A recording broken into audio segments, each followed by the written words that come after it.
Hello friends, welcome to the study Sudeep YouTube channel. ಈ ವಿಡಿಯೋದಲ್ಲಿ ಸ್ಪರ್ಧಾ ವಿಜೇತ ಮಾರ್ಚ್ ತಿಂಗಳ ಪಾರ್ಟ್ 3 ವಿಡಿಯೋ ನೋಡೋಣ. 58ನೇ ಜ್ಞಾನಪೀಠ ಪ್ರಶಸ್ತಿ ಗುಲ್ಜಾರ್ ಮತ್ತು ರಾಮ್ ಭದ್ರಾಚಾರ್ಯ ಅವರು ಪಡೆದಿದ್ದಾರೆ. 58ನೇ ಜ್ಞಾನಪೀಠ ಪ್ರಶಸ್ತಿಯನ್ನು ಘೋಷಿಸಲಾಗಿದ್ದು, ಈ ಪ್ರಶಸ್ತಿ ಪ್ರಖ್ಯಾತ ಉರ್ದು ಕವಿಯಾಗಿರುವ ಸಂಪೂರ್ಣ ಸಿಂಗ್ ಕಾಲ್ರಾ ಗುಲ್ಜಾರ್ ಮತ್ತು ಸಂಸ್ಕೃತ ವಿದ್ವಾಂಸರಾಗಿರುವ ಜಗದ್ಗುರು ರಾಮಭದ್ರಾಚಾರ್ಯ ಅವರಿಗೆ ಜಂಟಿಯಾಗಿ ನೀಡಲಾಗಿದೆ. ಜ್ಞಾನಪೀಠ ಪ್ರಶಸ್ತಿ ಪುರಸ್ಕೃತೆ ಒಡಿಶಾ ಸಾಹಿತಿ ಭಾರತಿ ರೈ ಅವರ ಅಧ್ಯಕ್ಷತೆಯಲ್ಲಿ ಸಮಿತಿಯು ಉರ್ದು ಮತ್ತು ಸಂಸ್ಕೃತ ಈ ಎರಡು ಭಾಷೆಗೆ ಪ್ರಮುಖ ಲೇಖಕರಿಗೆ ನೀಡಲಾಗಿತ್ತು. ಅದೇ ರೀತಿಯಾಗಿ ಈ ನಿಟ್ಟಿನಲ್ಲಿ ಉರ್ದು ಭಾಷೆಗೆ ಉರ್ದು ಕವಿಯಾಗಿರುವ ಗುಲ್ಜಾರ್ ಅವರು ಆಯ್ಕೆ ಮಾಡಿದರೆ, ಸಂಸ್ಕೃತಕ್ಕೆ ರಾಮಭದ್ರಾಚಾರ್ಯ ಅವರನ್ನು ಜಂಟಿಯಾಗಿ 58ನೇ ಜ್ಞಾನಪೀಠ ಪ್ರಶಸ್ತಿಗೆ ಆಯ್ಕೆ ಮಾಡಲಾಗಿದೆ. ಉರ್ದು ಕವಿ ಸಂಪೂರ್ಣ ಸಿಂಗ್ ಕಾಲ್ರಾ ಅವರು ಮತ್ತು ಸಂಸ್ಕೃತ ವಿದ್ವಾಂಸರು ಜಗದ್ಗುರು ರಾಮಭದ್ರಾಚಾರ್ಯರು ಪಡೆದಿದ್ದಾರೆ 58ನೇ ಜ್ಞಾನಪೀಠ ಪ್ರಶಸ್ತಿ. ಪ್ರಶಸ್ತಿಗೆ ಭಾಜನರಾದ ಉರ್ದು ಕವಿ, ಸಾಹಿತಿ ಮತ್ತು ಸಂಪೂರ್ಣ ಸಿಂಗ್ ಕಾಲ್ರಾ ಗುಲ್ಜಾರ್. ಹೆಸರಾಂತ ಚಿತ್ರ ಸಾಹಿತಿ, ಉರ್ದು ಕವಿಯೂ ಆಗಿರುವ 90 ವರ್ಷದ ಸಂಪೂರ್ಣ ಸಿಂಗ್ ಕಾಲ್ರಾ ಅವರು ಗುಲ್ಜಾರ್ ಎಂದೇ ಪ್ರಖ್ಯಾತರು. ಗುಲ್ಜಾರ್ ಅವರನ್ನು ಈ ಶತಮಾನದ ಪ್ರಸಿದ್ಧ ಉರ್ದು ಕವಿಗಳಲ್ಲಿ ಒಬ್ಬರು ಎಂದು ಪರಿಗಣಿಸಲಾಗಿದೆ.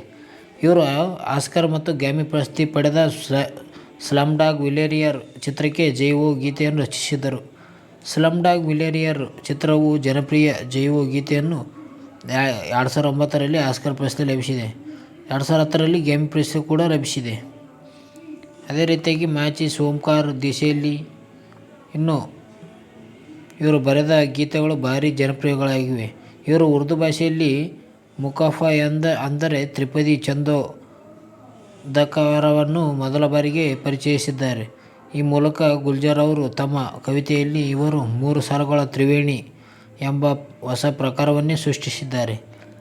ಕೋಶಿಶ್ ಮತ್ತು ಪರಿಚಯತ್, ಮೌಸಮ್, ಇಜಾಜತ್ ಸಿನಿಮಾ ಹಾಗೂ ಮಿರ್ಜಾ ಗಾಲಿ ಎಂಬ ಧಾರಾವಾಹಿಯನ್ನು ನಿರ್ದೇಶನ ಮಾಡಿದ್ದರು. ಅದೇ ರೀತಿಯಾಗಿ 2002ರಲ್ಲಿ ಸಾಹಿತ್ಯ ಅಕಾಡೆಮಿ ಪ್ರಶಸ್ತಿ, 2004ರಲ್ಲಿ ಪದ್ಮಭೂಷಣ ಪ್ರಶಸ್ತಿ, 2013ರಲ್ಲಿ ದಾದಾ ಸಾಹೇಬ್ ಫಾಲ್ಕೆ ಪ್ರಶಸ್ತಿ ಕೂಡ ಪಾತ್ರರಾಗಿರುವ ಇವರು 5 ರಾಷ್ಟ್ರೀಯ ಸಿನಿಮಾಗಳ ಪ್ರಶಸ್ತಿಯನ್ನು ಭಾಜನರಾಗಿದ್ದಾರೆ. ಗುಲ್ಜಾರ್ ಅವರು ಸಾಹಿತ್ಯದ ಉನ್ನತ ಪ್ರಶಸ್ತಿಯಾದ ಜ್ಞಾನಪೀಠ ಪ್ರಶಸ್ತಿಯನ್ನು ಪಡೆಯುತ್ತಿರುವ ಉರ್ದು ಸಾಹಿತಿಗಳಲ್ಲಿ 5ನೇಯವರಾಗಿದ್ದಾರೆ. ಅದೇ ರೀತಿಯಾಗಿ ನಮ್ಮ ಜಗದ್ಗುರು ಶ್ರೀ ರಾಮಭದ್ರಾಚಾರ್ಯ ಅವರ ಬಗ್ಗೆ ನೋಡೋದಾದರೆ, ಮಧ್ಯಪ್ರದೇಶದ ಚಿತ್ರಕೂಟದಲ್ಲಿ ತುಳಸಿ ಮಠದಲ್ಲಿ ಸಂಸ್ಥಾಪಕರು ಇವರು. ಹಿಂದೂ ಆಧ್ಯಾತ್ಮಿಕ ನಾಯಕ, ಶಿಕ್ಷಣ ತಜ್ಞ ಹಾಗೂ ಲೇಖಕರು ಆಗಿರುವ 74 ವರ್ಷದ ಇವರು 4 ಮಹಾಕಾವ್ಯಗಳ ಜೊತೆಗೆ 240ಕ್ಕೂ ಹೆಚ್ಚು ಪುಸ್ತಕಗಳನ್ನು ಬರೆದಿದ್ದಾರೆ. ರಾಮಾನಂದ ಪಂಥದ ಪ್ರಸ್ತುತ 4 ಜಗದ್ಗುರು ರಾಮಾನಂದಾಚಾರ್ಯರ ಪೈಕಿ ರಾಮಭದ್ರಾಚಾರ್ಯರು ಒಬ್ಬರಾಗಿದ್ದು 1982ರಿಂದ ಈ ಸ್ಥಾನವನ್ನು ಹೊಂದಿದ್ದಾರೆ. ಸಂಸ್ಕೃತ, ಹಿಂದಿ, ಅವಧಿ, ಮರಾಠಿ ಮುಂತಾದ ಭಾಷೆಗಳಲ್ಲಿ ಕವಿತೆಯನ್ನು ಮತ್ತು ಬರಹಗಳನ್ನು ಬರೆದಿದ್ದು 22 ಭಾಷೆಗಳನ್ನು ಬಲ್ಲವರಾಗಿದ್ದಾರೆ. 2015ರ ಪದ್ಮಭೂಷಣ ಪ್ರಶಸ್ತಿಗೆ ಭಾಜನರಾಗಿದ್ದಾರೆ. ರಾಮಭದ್ರಾಚಾರ್ಯರು ಜ್ಞಾನಪೀಠ ಪ್ರಶಸ್ತಿ ಪಡೆಯುತ್ತಿರುವ 2ನೇ ಸಂಸ್ಕೃತ ಸಾಹಿತಿಯಾಗಿದ್ದಾರೆ. ರಾಮಭದ್ರಾಚಾರ್ಯರ ಬಗ್ಗೆ ನೋಡೋದಾದರೆ, ರಾಮಭದ್ರಾಚಾರ್ಯರು 1950ರಲ್ಲಿ ಉತ್ತರ ಪ್ರದೇಶದ ಜೌನ್ಪುರದ ಕಾಂಡಿ ಖುರ್ದ್ ಗ್ರಾಮದಲ್ಲಿ ಜನಿಸಿದರು. 2 ತಿಂಗಳ ಶಿಶುವಿದ್ದಾಗಲೇ ಕಣ್ಣಿನಲ್ಲಿ ಟ್ರಾಕೋಮಾ, ರೆಪ್ಪೆಯ ಒಳಭಾಗದಲ್ಲಿ ಗುಳ್ಳೆಗಳು ಎನ್ನುತ್ತಾರೆ ಟ್ರಾಕೋಮಾಕ್ಕೆ ಕಾಣಿಸಿಕೊಂಡಿತ್ತು. ಅದು ಹಳ್ಳಿಯ ವೈದ್ಯನೊಬ್ಬನು ಹೇಳಿದನು. ಕಣ್ಣಿಗೆ ಯಾವುದೋ ಮಿಶ್ರಣ ಹಾಕಿದ್ದರಿಂದ ಕಣ್ಣುಗಳು ಶಾಶ್ವತವಾಗಿ ನಿಸ್ತೇಜವಾಗಿದ್ದವು. ಆದರೆ ಈ ಬಾಲಕ ಅಸಾಮಾನ್ಯವಾಗಿ ಬೆಳೆದು ಜೀವಂತ ದಂತಕಥೆಯಾಗಿದ್ದಾರೆ. ಇವರು 4 ಮಹಾಕಾವ್ಯಗಳನ್ನು ಬರೆದಿದ್ದಾರೆ. ಅದರಲ್ಲಿ ಸಂಸ್ಕೃತದಲ್ಲಿ 2, ಹಿಂದಿಯಲ್ಲಿ 2ಗಳಿವೆ. ಶ್ರೀರಾಮಚರಿತ ಮಾನಸದ ಬಗ್ಗೆ ಹಿಂದಿ ವ್ಯಾಖ್ಯಾನ, ಅಷ್ಟಾಧ್ಯಾಯಿಯ ಬಗ್ಗೆ ಕಾವ್ಯಾತ್ಮಕ ಮತ್ತು ಸಂಸ್ಕೃತ ವ್ಯಾಖ್ಯಾನ ಮತ್ತು ಪ್ರಸ್ಥಾನತ್ರಯೀ ಪ್ರಧಾನ ಉಪನಿಷತ್ತುಗಳು ಹಾಗೂ ಸೇರಿದಂತೆ 200ಕ್ಕೂ ಹೆಚ್ಚು ಕೃತಿಗಳನ್ನು ಬರೆದಿದ್ದಾರೆ. ತುಳಸಿದಾಸರಿಂದ ವಿರಚಿತ ಹನುಮಾನ್ ಚಾಲೀಸಾ ಉಚ್ಚಾರಣೆ ವೇಳೆ ಉಂಟಾಗುವ ಕೆಲವು ಅಕ್ಷರಗಳಲ್ಲಿನ ತಪ್ಪುಗಳನ್ನು ಕಂಡುಹಿಡಿದು ಇತ್ತೀಚಿನ ಆ ಬಗ್ಗೆ ಜನರಲ್ಲಿ ಅರಿವು ಮೂಡಿಸಿದ್ದು ರಾಮಭದ್ರಾಚಾರ್ಯರು ಜ್ಞಾನ ಮತ್ತು ಪಾಂಡಿತ್ಯಕ್ಕೆ ನಿರ್ದೇಶಕರಾಗಿದ್ದಾರೆ. ಜ್ಞಾನಪೀಠ ಪ್ರಶಸ್ತಿ. ಈ ಪ್ರಶಸ್ತಿಗೆ 11 ಲಕ್ಷ ನಗದು ಮತ್ತು ಪ್ರಶಸ್ತಿ ಪತ್ರ ಅಗದಿ ಪ್ರತಿಮೆ ನೀಡುತ್ತಾರೆ. ಅದರಲ್ಲಿ 2023 ಸಾಲಿನಲ್ಲಿ ಈ ಪ್ರಶಸ್ತಿಯನ್ನು 17 ಲಕ್ಷ ರೂಪಾಯಿ ಹೆಚ್ಚಿಗೆ ನೀಡಲು ಉದ್ದೇಶಿಸಲಾಗಿದೆ. ಅದೇ ರೀತಿಯಾಗಿ 2024 15ನೇ ಆವೃತ್ತಿಯ ಬೆಂಗಳೂರು ಅಂತಾರಾಷ್ಟ್ರೀಯ ಚಲನಚಿತ್ರೋತ್ಸವ 2024 ಫೆಬ್ರವರಿ 27ರಿಂದ ಮಾರ್ಚ್ 7ರವರೆಗೆ ಒಂದು ವಾರದ ಕಾಲ ಬೆಂಗಳೂರಿನಲ್ಲಿ ಜಗತ್ತು the world in the Bengaluru ಎಂಬ ಧ್ಯೇಯವಾಕ್ಯದೊಂದಿಗೆ 15ನೇ ಬೆಂಗಳೂರು ಅಂತಾರಾಷ್ಟ್ರೀಯ ಚಲನಚಿತ್ರೋತ್ಸವ ಸಮ್ಮೇಳನವನ್ನು ಕರ್ನಾಟಕ ಚಲನಚಿತ್ರ ಅಕಾಡೆಮಿ ಹಮ್ಮಿಕೊಂಡಿತ್ತು.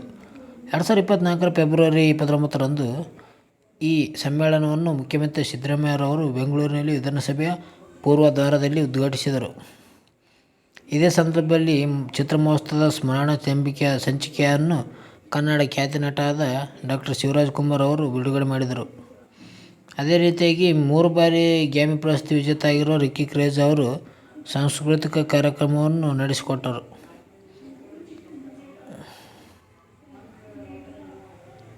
ಅದೇ ರೀತಿಯಾಗಿ ಮುಂತಾದವು ಇದ್ದಾವೆ. ಅದೇ ರೀತಿಯಾಗಿ MS ಸತ್ಯಂಗೆ ಬೆಂಗಳೂರು ಚಲನಚಿತ್ರೋತ್ಸವ ಜೀವಮಾನ ಸಾಧನೆ ಪ್ರಶಸ್ತಿ. ಅಂತಾರಾಷ್ಟ್ರೀಯ ಖ್ಯಾತಿಯ ಚಲನಚಿತ್ರ ನಿರ್ದೇಶಕರಾಗಿರುವ ಹಿರಿಯ ರಂಗಕರ್ಮಿ ಮೈಸೂರಿನ ಶ್ರೀನಿವಾಸ ಸತ್ಯಂ MS ಸತ್ಯಂ ಅವರು 15ನೇ ಬೆಂಗಳೂರು ಚಲನಚಿತ್ರೋತ್ಸವ ಜೀವಮಾನ ಸಾಧನೆ ಪ್ರಶಸ್ತಿಗೆ ಆಯ್ಕೆಯಾಗಿದ್ದಾರೆ. MS ಸತ್ಯಂ ಅವರು ನಿರ್ದೇಶನದ ಗರಂ ಹವಾ ಹಿಂದಿ ಚಿತ್ರವು ಹಲವು ರಾಷ್ಟ್ರೀಯ ಅಂತಾರಾಷ್ಟ್ರೀಯ ಪ್ರಶಸ್ತಿಗಳನ್ನು ಗಳಿಸಿದ್ದರೆ, ಕನ್ನಡದ ಬರ ಚಿತ್ರವು ರಾಜ್ಯ ಮತ್ತು ರಾಷ್ಟ್ರ ಮಟ್ಟದಲ್ಲಿ ಪ್ರಶಸ್ತಿಗಳನ್ನು ಪಡೆದಿತ್ತು. ಕಲಾ ನಿರ್ದೇಶಕರಾಗಿ ಅವರು ನಿರ್ದೇಶನದ ಮೊದಲ ಚಿತ್ರವಾದ ಹಕೀಕತ್ ಫಿಲ್ಮ್ ಫೇರ್ ಪ್ರಶಸ್ತಿಗೆ ಭಾಜನರಾಗಿತ್ತು. ದಾರಿ ಸಿಕ್ಕೋ ನಾಟಕವು ಆಧುನಿಕ ಉತ್ಕೃಷ್ಟ ನಾಟಕವೆಂದು ಗುರುತಿಸಲ್ಪಟ್ಟಿರುವುದು ಅವರ ಸಾಧನೆಯಾಗಿದೆ. 15ನೇ ಬೆಂಗಳೂರು ಅಂತಾರಾಷ್ಟ್ರೀಯ ಚಲನಚಿತ್ರೋತ್ಸವ ಕೊನೆಯ ದಿನವಾದ ಮಾರ್ಚ್ 7ರಂದು ಕರ್ನಾಟಕ ರಾಜ್ಯಪಾಲರ ಥಾವರ್ಚಂದ್ ಗೆಹ್ಲೋಟ್ ಅವರು ಪ್ರಶಸ್ತಿಯನ್ನು ಪ್ರದಾನ ಮಾಡಿದರು. ಅದೇ ರೀತಿ ಸಿನಿಮಾ ಪ್ರಶಸ್ತಿ ಪ್ರದಾನ ಸಮಾರಂಭ ನೋಡೋದಾದರೆ 2024 ಮಾರ್ಚ್ 7ರಂದು 15ನೇ ಬೆಂಗಳೂರು ಅಂತಾರಾಷ್ಟ್ರೀಯ ಚಲನಚಿತ್ರೋತ್ಸವದ ಸಮಾರೋಪ ಮತ್ತು ಪ್ರಶಸ್ತಿ ಪ್ರದಾನ ಸಮಾರಂಭವು ವಿಧಾನಸೌಧದ ಬ್ಯಾಂಕ್ವೆಟ್ ಹಾಲ್ನಲ್ಲಿ ಜರುಗಿತು. ವಿವಿಧ ವಿಭಾಗದಲ್ಲಿ ಪ್ರಶಸ್ತಿ ಪಡೆದ ಚಿತ್ರಗಳಿಗೆ ಪ್ರಶಸ್ತಿ ಪ್ರದಾನ ಮಾಡಲಾಯಿತು. ಏಷ್ಯಾ ಅತ್ಯುತ್ತಮ ಚಲನಚಿತ್ರವಾಗಿರುವ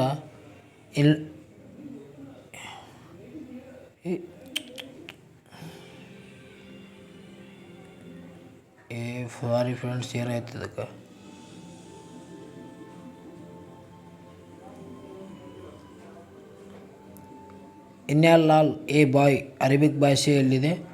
ಆಸ್ಕರ್ ಪ್ರಶಸ್ತಿ ಪಡೆದಿದ್ದ ಅಮ್ಜದ್ ರಶೀದ್ ನಿರ್ದೇಶನದ ಜೋರ್ಡಾನ್ ದೇಶದ ಈ ಸಿನಿಮಾವು ಏಷ್ಯಾ ವಿಭಾಗದಲ್ಲಿ ಅತ್ಯುತ್ತಮ ಪ್ರಶಸ್ತಿಗೆ ಭಾಜನವಾಗಿತ್ತು. ಚಲನಚಿತ್ರೋತ್ಸವದ ರಾಯಭಾರಿಯಾಗಿ ಕನ್ನಡ ಚಿತ್ರನಟ ಡಾಲಿ ಧನಂಜಯ್. 15ನೇ ಬೆಂಗಳೂರು ಅಂತಾರಾಷ್ಟ್ರೀಯ ಚಲನಚಿತ್ರೋತ್ಸವ ಬಗ್ಗೆ ಹೆಚ್ಚಿನ ಪ್ರಚಾರ ನೀಡಲು ಕನ್ನಡದ ಡಾಲಿ ಧನಂಜಯ್ ಅವರು ಚಲನಚಿತ್ರೋತ್ಸವದ ರಾಯಭಾರಿಯಾಗಿ ನೇಮಿಸಲಾಗಿತ್ತು. ಏನಾಗ್ತಾಯಿದೆ ಫ್ರೆಂಡ್ಸ್, ಸಾರಿ, ಸ್ವಲ್ಪ ಅಡ್ಜಸ್ಟ್ ಮಾಡ್ಕೊಳ್ಳಿ. ಇದು ಸ್ವಲ್ಪ ಮೊಬೈಲ್ ಆದ ಕಾರಣ ಸ್ವಲ್ಪ ಆ ಇದೇ ಥರ. ಅದೇ ರೀತಿಯಾಗಿ ವಿವಿಧ ವಿಭಾಗದಲ್ಲಿ ಪ್ರಶಸ್ತಿ ಪಡೆದ ಚಿತ್ರಗಳು. ಅತ್ಯುತ್ತಮ ಚಿತ್ರ ಯಾವುದಪ್ಪ ಅಂದರೆ ಅಮರಿ ನಿರ್ದೇಶನ್, ದ್ವಿತೀಯ ಕಂದಿಲು ಯಶೋಧ ಪ್ರಕಾಶ್, ದ್ವಿತೀಯ ಆಗಿದ್ದು ಆಲ್ ಇಂಡಿಯಾ ರೇಡಿಯೋ ರಾಮಸ್ವಾಮಿ. ಅದೇ ರೀತಿಯಾಗಿ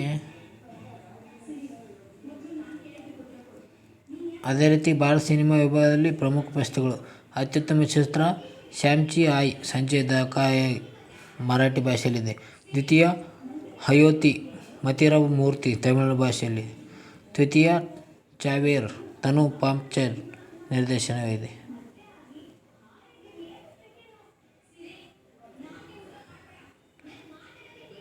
ಅದೇ ರೀತಿಯಾಗಿ ಏಷ್ಯಾ ವಿಭಾಗದಲ್ಲಿ ಪ್ರಶಸ್ತಿ ಪಡೆದ ಪ್ರಮುಖ ಚಲನಚಿತ್ರಗಳು. ಅತ್ಯುತ್ತಮ ಇನ್ಯಾಲ್ ಎ ಬಾಯ್ ಅರೇಬಿಕ್ ಭಾಷೆಯಲ್ಲಿದೆ. 2ನೇ ಸ್ಥಾನ ಸ್ಥಾಳ್ ಮರಾಠಿ ಭಾಷೆಯಲ್ಲಿದೆ. 3ನೇ ಸ್ಥಾನ ಸಂಡೇ ಉಜ್ಬೇಕಿಸ್ತಾನ್ ಭಾಷೆಯಲ್ಲಿದೆ.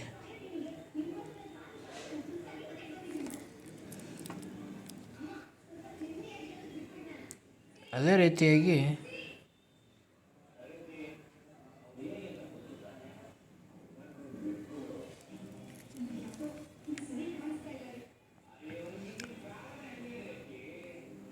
ಪ್ರಧಾನಿ ಮೋದಿ ಅವರ UAE ಪ್ರವಾಸ, ದ್ವಿಪಕ್ಷೀಯ ಬಂಡವಾಳ ಹೂಡಿಕೆ ಒಪ್ಪಂದ. ಪ್ರಧಾನಿ ಮೋದಿ ಅವರು 2024 ಫೆಬ್ರವರಿ 13-14ರಂದು 2 ದಿನಗಳ ಕಾಲ ಅಧಿಕೃತ ಯುನೈಟೆಡ್ ಅರಬ್ ಎಮಿರೇಟ್ಸ್ UAE ಕೈಗೊಂಡರು. 2015ರಿಂದ ಪ್ರಧಾನಿ ಮೋದಿಯವರು UAEಗೆ ಭೇಟಿ ನೀಡುತ್ತಿರುವ 7ನೇ ಪ್ರವಾಸ ಇದಾಗಿದೆ. ಕಳೆದ 8 ತಿಂಗಳಲ್ಲಿ ಕೈಗೊಂಡ 3 ಪ್ರವಾಸ ಇದಾಗಿದೆ. ಈ ಭೇಟಿಯ ಸಂದರ್ಭದಲ್ಲಿ ದುಬೈನಲ್ಲಿ ಜರುಗಿದ ವಿಶ್ವ ಸಹಕಾರಿ ಶೃಂಗಸಭೆ 2024ರ ಮುಖ್ಯ ಅತಿಥಿಯಾಗಿ ಭಾಗವಹಿಸಿ ಭಾಷಣ ಮಾಡಿದರು. ಅಬುಧಾಬಿಯಲ್ಲಿನ ಮೊದಲ ಹಿಂದೂ ದೇವಾಲಯ BAPS ಅನ್ನು ಉದ್ಘಾಟಿಸಿದರು. UAEನಲ್ಲಿರುವ ಭಾರತೀಯ ಸಮುದಾಯವನ್ನು ಉದ್ದೇಶಿಸಿ ಅಲಾನ್ ಮೋದಿ ಕಾರ್ಯಕ್ರಮ ಮಾತನಾಡಿದರು. UAE ಅಧ್ಯಕ್ಷ ಪ್ರಧಾನಮಂತ್ರಿ ಜಬೆ ದ್ವಿಪಕ್ಷೀಯ ಒಪ್ಪಂದಗಳು ಇವುಗಳನ್ನು ನೀವು ಪೌಸ್ ಮಾಡಿ ನೋಡ್ಕೊಳ್ಳಿ ಫ್ರೆಂಡ್ಸ್. ಅದೇ ರೀತಿಯಾಗಿ ಭಾರತ ಮತ್ತು UAE ನಡುವಿನ ಪ್ರಮುಖ ದ್ವಿಪಕ್ಷೀಯ ವ್ಯಾಯಾಮ ಒಪ್ಪಂದಗಳು. ಮೊದಲನೇದಾಗಿ ವಿದ್ಯುತ್ ಅಂತರ್ ಸಂಪರ್ಕ ಮತ್ತು ವ್ಯಾಪಾರ ಕ್ಷೇತ್ರದಲ್ಲಿ ಸಹಕಾರದ ಕುರಿತು ತಿಳುವಳಿಕೆ ಒಪ್ಪಂದ. ಇದು ಇಂಧನ ಮತ್ತು ಭದ್ರತೆ ಮತ್ತು ಇಂಧನ ವ್ಯಾಪಾರ ಸೇರಿದಂತೆ ಇಂಧನ ಕ್ಷೇತ್ರದಲ್ಲಿ ಸಹಯೋಗದ ಹೊಸ ಕ್ಷೇತ್ರವನ್ನು ತೆರೆಯುತ್ತದೆ. ಅದೇ ರೀತಿಯಾಗಿ ಭಾರತದ ಮಧ್ಯಪ್ರಾಚ್ಯ ಆರ್ಥಿಕ ಕಾರಿಡಾರ್ನಲ್ಲಿ ಭಾರತ UAE ನಡುವಿನ ಅಂತರ ಸರ್ಕಾರಿ ಚೌಕಟ್ಟಿನ ಒಪ್ಪಂದ. ಈ ಒಪ್ಪಂದವು ಪ್ರಾದೇಶಿಕ ಸಂಪರ್ಕವನ್ನು ಹೆಚ್ಚಿಸಲು ಭಾರತ UAE ಸಹಕಾರ ಉತ್ತೇಜಿಸುತ್ತದೆ. ಡಿಜಿಟಲ್ ಮೂಲಸೌಕರ್ಯ ಯೋಜನೆಗಳಲ್ಲಿ ಸಹಕಾರವನ್ನು ಕುರಿತು ತಿಳುವಳಿಕೆ ಒಪ್ಪಂದ. ಅದೇ ರೀತಿ 4ನೇದು 2 ದೇಶಗಳ ರಾಷ್ಟ್ರೀಯ ದಾಖಲೆಗಳ ನಡುವಿನ ಸಹಕಾರ ಪ್ರೋಟೋಕಾಲ್. 5ನೇದಾಗಿ ಪರಂಪರೆ ವಸ್ತು ಸಂಗ್ರಹಾಲಯಗಳ ಕ್ಷೇತ್ರದಲ್ಲಿ ಸಹಕಾರಕ್ಕಾಗಿ ತಿಳುವಳಿಕೆ ಒಪ್ಪಂದ. 6ನೇದಾಗಿ ತ್ವರಿತ ಪಾವತಿ ಪ್ಲಾಟ್ಫಾರ್ಮ್ಗಳ ಪರಸ್ಪರ ಲಿಂಕ್ ಮಾಡುವ ಒಪ್ಪಂದ UPI. ಭಾರತದ UPI ಮತ್ತು UAEನ AANI ಇದು 2 ದೇಶಗಳ ನಡುವಿನ ಗಡಿಯಾಚೆಗಿನ ವಹಿವಾಟುಗಳನ್ನು ಸುಗಮಗೊಳಿಸುತ್ತದೆ. ಕಳೆದ ಜೂನ್ನಲ್ಲಿ ಪ್ರಧಾನಿ ಮೋದಿಯವರು ಅಬುಧಾಬಿಯಲ್ಲಿ ಭೇಟಿ ನೀಡಿದ ಸಂದರ್ಭದಲ್ಲಿ ಸಹಿ ಹಾಕಲಾಗಿತ್ತು. ಇಂಟರ್ಲಿಂಕಿಂಗ್ ಪಾವತಿ ಮತ್ತು ಮೆಸೇಜಿಂಗ್ ಸಿಸ್ಟಮ್ಗಳ ಕುರಿತಾದ ತಿಳುವಳಿಕೆ ಒಪ್ಪಂದವನ್ನು ಇದು ಅನುಸರಿಸುತ್ತದೆ. ಅದೇ ರೀತಿ 7ನೇದಾಗಿ ದೇಶೀಯ ಡೆಬಿಟ್ ಮತ್ತು ಕ್ರೆಡಿಟ್ ಕಾರ್ಡ್ಗಳನ್ನು ಅಂತರ್ ಲಿಂಕ್ ಮಾಡುವುದು ಒಪ್ಪಂದ ಜೈವನ ಜೊತೆ ಮತ್ತು ರೂಪೇ. ಅದೇ ರೀತಿಯಾಗಿ ಡಿಜಿಟಲ್ ರೂಪೇ ಕಾರ್ಡ್ ಬಳಕೆ ಉಭಯ ರಾಷ್ಟ್ರಗಳ ಬಂದರು ಕಂಪನಿಗಳ ನಡುವೆ ಒಪ್ಪಂದವಾಗಿದೆ. ಅದೇ ರೀತಿ ಪ್ರಧಾನಿಯವರು UAE ಭೇಟಿಯ ಮುಂಚಿತವಾಗಿ RITES limited, Abu Dhabi ports company ಮತ್ತು Gujarat maritime board Abu Dhabi ports ಕಂಪನಿಯೊಂದಿಗೆ ಒಪ್ಪಂದ ಸಹಿ ಹಾಕಿದ್ದು, ಇದು ಬಂದರು ಮೂಲಸೌಕರ್ಯವನ್ನು ನಿರ್ಮಿಸಲು ಮತ್ತು ಉಭಯ ದೇಶಗಳ ನಡುವಿನ ಸಂಪರ್ಕವನ್ನು ಇನ್ನಷ್ಟು ಹೆಚ್ಚಿಸಲು ಸಹಾಯಕವಾಗುತ್ತದೆ. ಅದೇ ರೀತಿಯಾಗಿ UAEನ ರಾಜಧಾನಿ ಅಬುಧಾಬಿ, ಭಾಷೆ ಅರೇಬಿಕ್, ಕರೆನ್ಸಿ ದಿನಾರ್. ಅಬುಧಾಬಿ 7 ಎಮಿರೇಟ್ಸ್ಗಳಲ್ಲಿ ಅತಿ ದೊಡ್ಡದಾಗಿದೆ.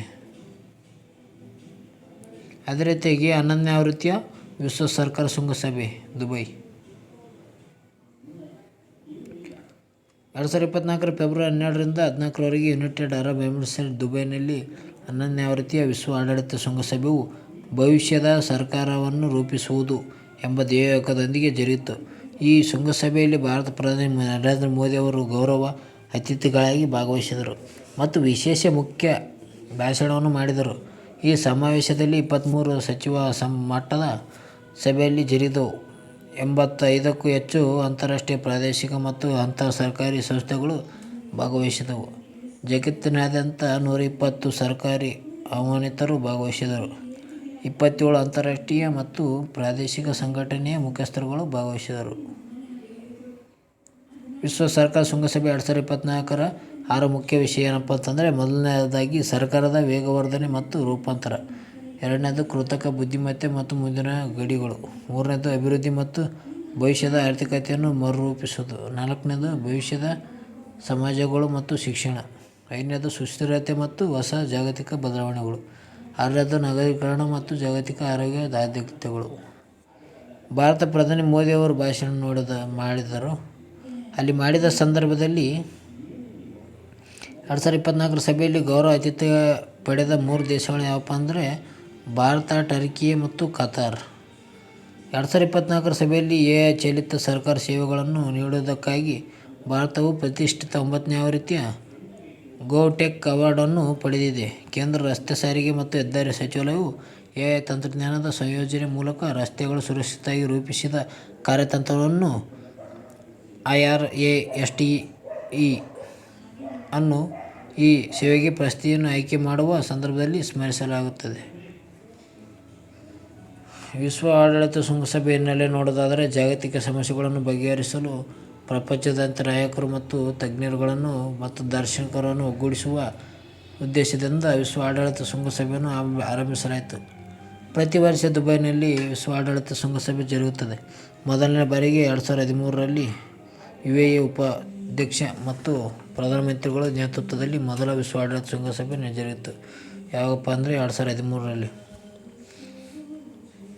ಅದೇ ರೀತಿಯಾಗಿ UAEನ ಅಬುಧಾಬಿಯಲ್ಲಿ ಮೊದಲ ಹಿಂದೂ ದೇವಾಲಯ ಯಾವುದಂದರೆ BAPS ಉದ್ಘಾಟನೆ ಮಾಡಿದೆ. UAEನ ಅಬುಧಾಬಿಯಲ್ಲಿ ನಿರ್ಮಾಣಗೊಂಡಿರುವ ಮೊದಲ ಹಿಂದೂ ದೇವಾಲಯವನ್ನು ಪ್ರಧಾನಿ ಮೋದಿಯವರು 2024 ಫೆಬ್ರವರಿ 14ರಂದು ಉದ್ಘಾಟಿಸಿದರು. ಈ ದೇವಾಲಯವು ವಿಶ್ವ 3ನೇ ಅತಿದೊಡ್ಡ ಹಿಂದೂ ದೇವಾಲಯವಾಗಿದೆ. UAE ಮತ್ತು BAPS ಸ್ವಾಮಿನಾರಾಯಣ ಸಂಸ್ಥೆಯು ಅಬುಧಾಬಿಯಲ್ಲಿ ಬೃಹತ್ ಹಿಂದೂ ದೇವಾಲಯವನ್ನು ನಿರ್ಮಿಸಿದೆ. ಈ ದೇಗುಲವು 27 ಎಕರೆ $700 ಕೋಟಿ ವೆಚ್ಚದಲ್ಲಿ ನಿರ್ಮಾಣಗೊಂಡಿದ್ದು 108 ಅಡಿ ಎತ್ತರ, 262 ಅಡಿ ಉದ್ದ ಇದೆ. ಅದೇ ರೀತಿಯಾಗಿ ಈ ದೇಗುಲದಲ್ಲಿ UAE 7 ಎಮಿರೇಟ್ಸ್ಗಳನ್ನು ಪ್ರತಿನಿಧಿಸುವ 7 ಗೋಪುರಗಳನ್ನು ಹೊಂದಿದೆ. ಅದೇ ರೀತಿ UAEಯ ಅಬುಧಾಬಿಯಲ್ಲಿ ಹಲೋ ಮೋದಿ ಅಥವಾ ಕಾರ್ಯಕ್ರಮ. ಪ್ರಧಾನಿ ಮೋದಿ ಅವರು UAE ಪ್ರವಾಸದ ವೇಳೆ ಅಬುಧಾಬಿಯಲ್ಲಿ ಆಯೋಜಿಸಲಾಗಿದ್ದ ಹಲೋ ಮೋದಿ ಅಥವಾ ಅಲಾನ್ ಮೋದಿ ಕಾರ್ಯಕ್ರಮದಲ್ಲಿ ಭಾರತದ ಸಮುದಾಯವನ್ನು ಉದ್ದೇಶಿಸಿ ಮಾತನಾಡಿದರು. ಈ ಸಮಾರಂಭವು 65,000ಕ್ಕೂ ಹೆಚ್ಚು ಜನರು ಭಾಗವಹಿಸಿದರು. IIT ದೆಹಲಿಯು ತನ್ನ ಸಾಗರೋತ್ತರ ಕಚೇರಿಯನ್ನು ಮೊದಲ ಬಾರಿಗೆ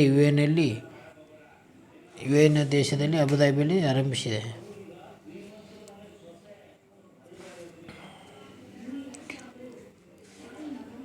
ವಿಶ್ವ ವ್ಯಾಪಾರ ಸಂಘಟನೆ WTO 13ನೇ ಸಚಿವರ ಸಮ್ಮೇಳನ MC30 ಅಬುಧಾಬಿ. ಪ್ರಪಂಚದಾದ್ಯಂತ ರಾಷ್ಟ್ರಗಳ ವ್ಯಾಪಾರ ಮತ್ತು ವಾಣಿಜ್ಯ ಸಚಿವರುಗಳನ್ನು ಒಗ್ಗೂಡಿಸುವ ವಿಶ್ವ ವ್ಯಾಪಾರ ಸಂಘಟನೆ 13ನೇ ಸಚಿವರ ಸಮ್ಮೇಳನವು 2024 ಫೆಬ್ರವರಿ 26ರಿಂದ 2024 ಫೆಬ್ರವರಿ 29ರವರೆಗೆ 4 ದಿನಗಳ ಕಾಲ ಅಬುಧಾಬಿಯಲ್ಲಿ ಜರುಗಿತು. ಈ ಸಮ್ಮೇಳನದಲ್ಲಿ ಭಾರತ ನಿಯೋಗವು ಕೇಂದ್ರ ಮತ್ತು ವಾಣಿಜ್ಯ ಕೈಗಾರಿಕಾ ಸಚಿವ ಪಿಯೂಷ್ ಗೋಯಲ್ ನೇತೃತ್ವದಲ್ಲಿ ಭಾಗವಹಿಸಿತು. ಈ ಸಂಘಟನೆಯ 12ನೇ ಶೃಂಗಸಭೆಯು 2022ರ ಜೂನ್ 12ರಿಂದ 17ರವರೆಗೆ ಸ್ವಿಟ್ಜರ್ಲೆಂಡ್ನ ಜಿನೆವಾದಲ್ಲಿ ಜರುಗಿದ್ದು, ಮೀನುಗಾರಿಕೆ ಸಹಾಯಧನ ಸಂಬಂಧದ ಜಿನೆವಾ ಪ್ಯಾಕೇಜ್ ಘೋಷಿಸಿತು. 13ನೇ ಸಭೆಯಲ್ಲಿ ಭಾರತ ಕಾರ್ಯಸೂಚಿ ಏನಪ್ಪ ಅಂತಂದರೆ, ಭಾರತವು ಆಹಾರ ಭದ್ರತೆ ಮತ್ತು ಸಮಸ್ಯೆಗಳನ್ನು, ಮೀನುಗಾರಿಕೆ ಸಬ್ಸಿಡಿ, ಕೃಷಿ ಸುಧಾರಣೆ, ಇ-ಕಾಮರ್ಸ್, ವ್ಯಾಪಾರದ ಅಡೆತಡೆಗಳನ್ನು ಸಂಬಂಧಿಸಿದ ಕಾರ್ಯಕ್ರಮ ಸೂಚಿಯನ್ನು ಹೊಂದಿತ್ತು. ಅದೇ ರೀತಿಯಾಗಿ ಆಹಾರ ಭದ್ರತೆ ಸಮಸ್ಯೆ ಆಗಿರಬಹುದು, ಮುಂತಾದ ಕೃಷಿ ಸುಧಾರಣೆಗಳು ಮಾಡಿರಬಹುದಾಗಿದ್ದು, ಇದರ ಹಿನ್ನೆಲೆಯನ್ನು ಮಾತುಕತೆ ನಡೆದಿವೆ. 2024ರ 13ನೇ ಶೃಂಗಸಭೆಯ ಪ್ರಮುಖ ಆದ್ಯತೆ ನ್ಯಾವಿಗೇಟಿಂಗ್ ಎ ಚೇಂಜಿಂಗ್ ವರ್ಲ್ಡ್ ಎಂಬಲ್ಲಿ ಮಾತುಕತೆಯಿಂದ ಆಗಿದೆ. WTO ಸುಧಾರಣೆ ನೋಡಿದರೆ, ಅಭಿವೃದ್ಧಿಶೀಲ ರಾಷ್ಟ್ರಗಳ ಆದ್ಯತೆಗಳನ್ನು ಗಣನೆಗೆ ತೆಗೆದುಕೊಳ್ಳುವ ನ್ಯಾಯಯುತ ಸುಧಾರಣೆಯನ್ನು ಭಾರತದ ಬೆಂಬಲಿಸುತ್ತದೆ. ಅದರ ಪ್ರಮುಖ ಆಧಾರದ ಸ್ತಂಭಗಳನ್ನು ಉಳಿಸಿಕೊಳ್ಳಬೇಕೆಂದು ಪ್ರತಿಪಾದಿಸುತ್ತದೆ. ಮೀನುಗಾರಿಕೆ ಸಹಾಯಧನ.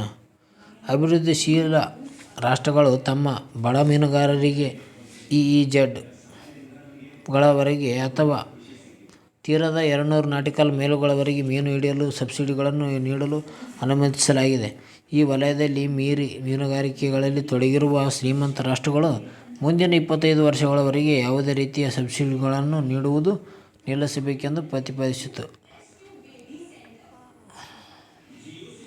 ಅದೇ ರೀತಿಯಾಗಿ ಇ-ಕಾಮರ್ಸ್ ವ್ಯಾಪಾರದ ಮೇಲಿನ ಕಸ್ಟಮ್ಸ್ ಸುಂಕಗಳ ನಿಷೇಧ, ವಿಸ್ತರಣೆ, ವ್ಯಾಪಾರದ ಅಡೆತಡೆಗಳು ಮುಂತಾದವುಗಳನ್ನು ನೋಡಬಹುದು. ವಿಶ್ವ ವ್ಯಾಪಾರ ಸಂಸ್ಥೆ WTO ಬಗ್ಗೆ ಮಾಹಿತಿ ನೋಡುವುದಾದರೆ, ಇದು ಸ್ಥಾಪನೆಯಾದರೂ 1995 ಜನವರಿ 1. ಕೇಂದ್ರ ಕಚೇರಿ ಸ್ವಿಟ್ಜರ್ಲೆಂಡ್ನ ಜಿನೆವಾದಲ್ಲಿದೆ. ಇದರ ಮೊದಲ ಹೆಸರು ಗ್ಯಾಟ್ ಅಂತ. ಇದು general agreement on trade and tariff ಅಂತ. 1947ರ ಅಕ್ಟೋಬರ್ 30ರಂದು ಗ್ಯಾಟ್ ಒಪ್ಪಂದಕ್ಕೆ ಸಹಿ ಹಾಕಲಾಯಿತು. 1948 ಜನವರಿ 1ರಂದು ಅಸ್ತಿತ್ವಕ್ಕೆ ಬಂದಿತ್ತು. WTOನ ಪ್ರಸ್ತುತ DG ಆಗಿ ನಗೋಜಿ ಒಕೊಂಜೋ-ಇವೆಲಾ ಅವರು ಇದ್ದಾರೆ.